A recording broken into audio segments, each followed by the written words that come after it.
L'Université de Lausanne offre une formation unique en Europe, réunissant géologie, géographie et environnement. On recouvre un immense spectre, d'un côté des physiciens purs ou des chimistes, et à l'autre extrême des philosophes, des gens qui s'occupent d'écologie industrielle, en passant par tout le domaine de la géographie humaine. Grâce à ses orientations en sciences naturelles et humaines, la faculté des géosciences et de l'environnement de l'UNIL s'intéresse aux transformations de notre planète et leurs conséquences sur l'homme et son milieu naturel. On est dans une faculté qui a une sensibilité très large, ça donne une richesse absolument exceptionnelle. Du sommet des Alpes au centre des métropoles urbaines, l'environnement est au cœur de la recherche.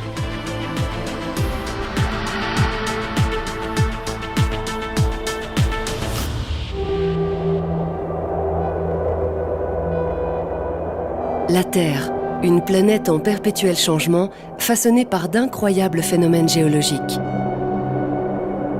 Quels mécanismes sont à l'origine de la formation des roches? C'est une des questions que tentent de résoudre les scientifiques. Une des choses qui est vraiment spéciale à Lausanne, c'est qu'on a encore toutes les sciences de la Terre présentes. Donc on voit de la surface de la Terre jusque vraiment tout aux profondeurs.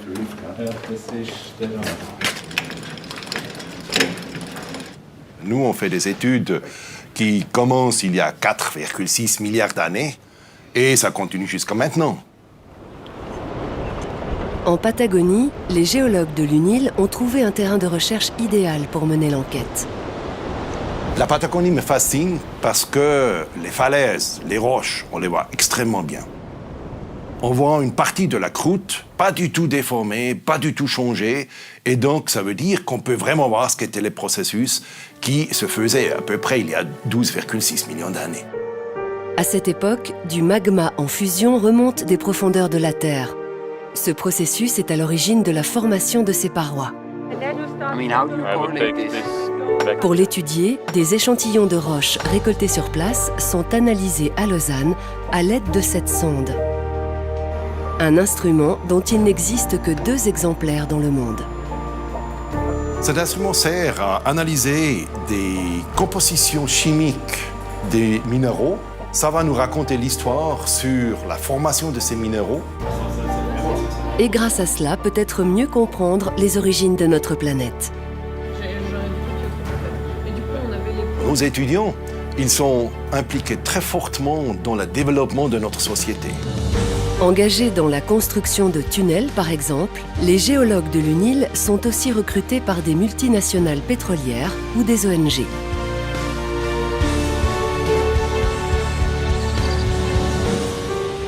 Aujourd'hui, l'augmentation des gaz à effet de serre comme le CO2 conduit au réchauffement climatique.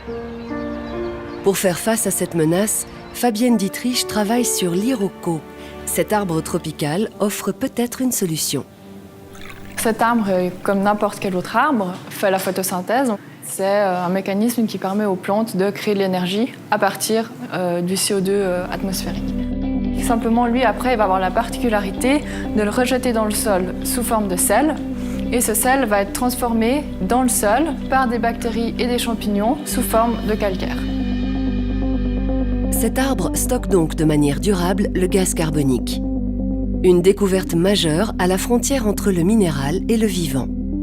Et puis la deuxième chose, c'est que quand vous ajoutez du calcaire dans un sol, vous enrichissez en quelque sorte ce sol, c'est-à-dire que vous lui donnez plus de fertilité. Et en zone tropicale, on a besoin de donner de la fertilité au sol parce que les sols, paradoxalement, sont très pauvres. Pour cette doctorante en biogéosciences, les débouchés professionnels sont nombreux. On a un excellent taux de réussite. On a des gens qui sont pris, par exemple, dans les parcs naturels. Et puis aussi une personne qui vient d'être recrutée à l'UICN, donc qui est l'Institut de conservation de la nature. Et là, typiquement, ce sont des jobs qui sont des jobs importants. C'est une faculté qui a eu un taux de croissance exceptionnel. Nous avons dépassé 1000 étudiants, 37 professeurs. Les doctorants, là aussi, on a un point de fierté, on en a plus d'une centaine, dont la plupart, d'ailleurs, sont financés par le Fonds national de la recherche scientifique et également par des fonds de recherche européens.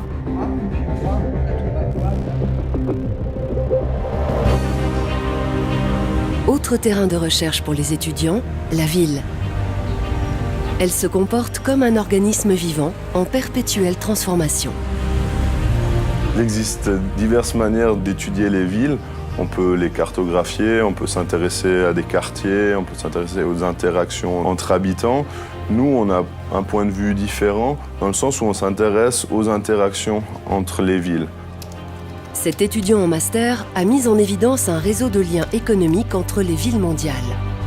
On ne travaille plus avec une distance géographique classique, c'est un réseau de liens économiques.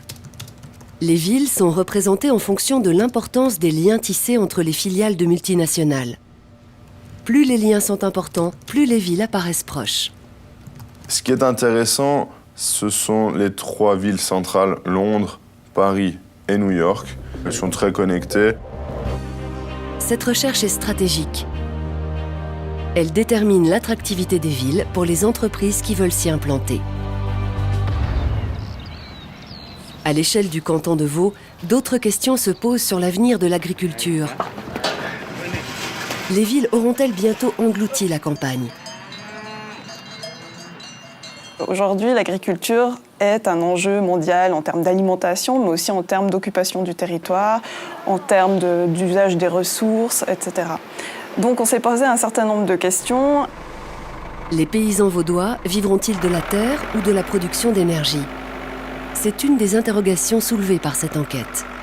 Ce qu'on a développé, c'est une méthode pour imaginer le futur qui se fasse de façon participative avec les agriculteurs, mais aussi de façon participative avec le public. Et c'est pour ça qu'on a mis pas mal d'énergie à faire un site internet sur lequel les gens peuvent se rendre et peuvent voter pour le futur qu'ils désirent pour l'agriculture en 2030. Sur le site, l'internaute peut choisir parmi 4 scénarios pour l'avenir. Pour en débattre, des tables rondes et un cours public ont rassemblé des centaines de personnes des milieux agricoles et scientifiques. Ce qui se dégage fortement, c'est que les gens souhaitent soutenir leur agriculture vaudoise, ils veulent la préserver et ils veulent développer l'autonomie énergétique et alimentaire du canton de Vaud. Au terme de cette recherche, Nelly Niva a décidé de repartir travailler sur le terrain. Je suis devenue urbaniste à la ville de Morges et j'essaye de développer un agroquartier, c'est-à-dire un quartier qui mêlerait agriculture et urbanisation. La formation offerte par la faculté permet aussi de se lancer dans des projets à l'autre bout du monde, comme celui de cet ancien étudiant. À la fin de mes études, en fait, je ne voulais faire qu'une seule chose qui regroupe tout ce que j'aime faire. C'est surtout la science, l'environnement et l'aventure. Et je me suis dit, écoute, l'idéal, ce serait de faire un centre de recherche au Botswana, en Afrique australe, où je pourrais accueillir des biologistes, des géologues et des anthropologues, et de pouvoir aller sur le terrain le matin, chercher des échantillons, les ramener l'après-midi au laboratoire, de les analyser. La construction de ce centre est en train de s'achever au Botswana et les recherches vont bientôt pouvoir commencer. Au point de vue de la recherche scientifique, c'est d'abord tout ce qui est l'histoire de l'homme. On connaît beaucoup de choses en Afrique du Sud, beaucoup de choses en Éthiopie, mais au Botswana, il y a très peu de données et ce serait vraiment des recherches qui pourraient combler des lacunes entre ces 2 grandes régions.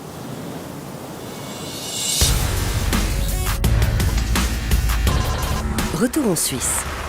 Dans le Val d'Airain, une équipe de scientifiques étudie les cours d'eau. À cause de l'érosion, des particules de roche s'accumulent dans le lit des rivières, un phénomène qui augmente les risques de crues et donc d'inondations. Donc quand on arrive ici, on va dans la rivière, on mesure la morphologie, on mesure la granulométrie. Avec ça, on peut créer un modèle, puis on peut faire des prévisions de l'avenir. Ce modèle doit servir à anticiper les inondations. C'est un grand enjeu si on a une maison, un chalet à côté de la rivière, mais aussi un enjeu lié à l'écologie de cette rivière et l'importance maintenant à la fois de protéger la population s'il y a un crue, mais aussi d'augmenter la qualité de l'eau pour l'écologie aquatique.